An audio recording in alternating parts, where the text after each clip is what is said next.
Châteauville-Vieille est une commune française, située dans le département des Hautes-Alpes, en région Provence-Alpes-Côte d'Azur. La commune est constituée de Château-Queyras et de Villevieille. Les lieux-dits de Prao et Prabas, de Montbardon, Souliers et Mérier, dépendent de la commune de Châteauville-Vieille.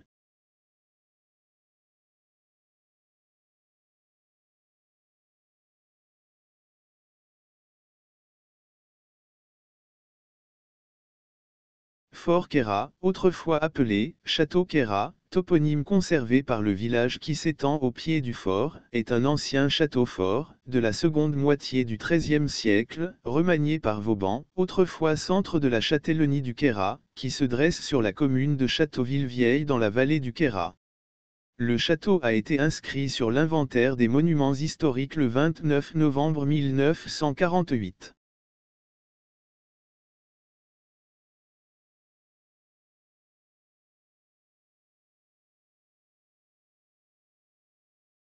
Toponymie. Le nom de la commune en occitan est Chastéu-Villaviella.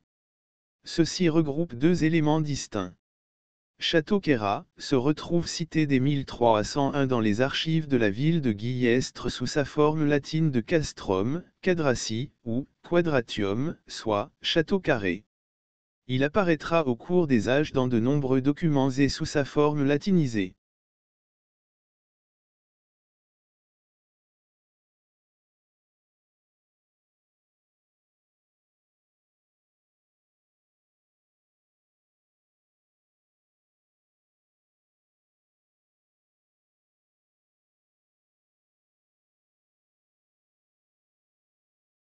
C'est en 1568, le latin perdant son rôle prépondérant par l'ordonnance de Villers-Cotterêts en 1539, qu'il est alors cité sous sa forme occitane dans le Pouillet d'Embrun. Villaviella ou Villevieille est l'autre paroisse formant la commune. Cette paroisse est, peut être, citée comme Vuillavitol en 739 dans le testament du patriciu Abon, le fondateur de l'abbaye de la Novalaise, Suse, et dont le parchemin se trouve à Turin, dans les archives nationales. Durant la Révolution française, 1789, Château-Queyras est atteint par la Grande Peur le 2 août 1789, une rumeur se répand selon laquelle des Piémontais, appartenant à un complot aristocratique, courent la campagne pour la ravager et contrer la Révolution.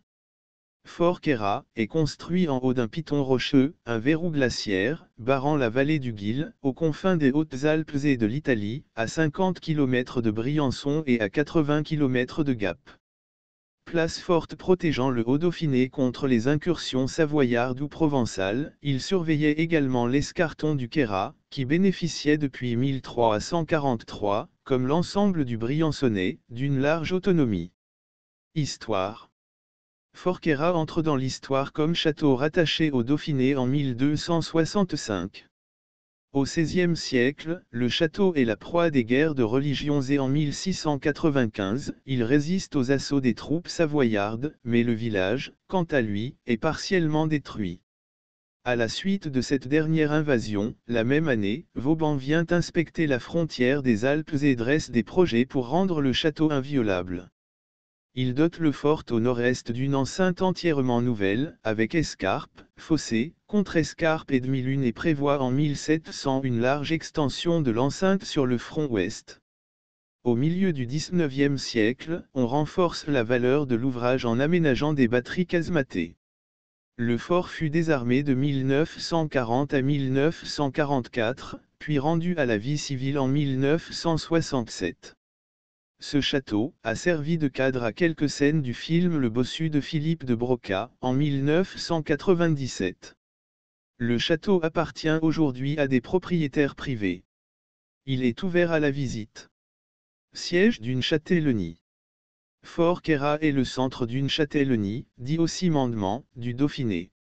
Le châtelain est un officier, nommé pour une durée définie, révocable et amovible. Il est chargé de la gestion de la châtellenie ou mandement, il perçoit également les revenus fiscaux du domaine, et il s'occupe également de l'entretien du château. Le premier comte de châtellenie dont nous disposons date de 1309. Les châtelains du Queyras, au cours de la période des XIVe et XVe siècles, sont 1328 à 1329, Jean de Bellegarde. 1332 à 1333, Thizérome Boer. 1333 à 1345, Guiguès de Longzon. 1347 à 1349, Pierre Allemand. 1353 à 1356, Dranette de Mirimont. 1356 à 1357, Baudouin Izoard. 1357 à 1358, Bertrand Banil. 1362 à 1367, Jacob de Guillermo.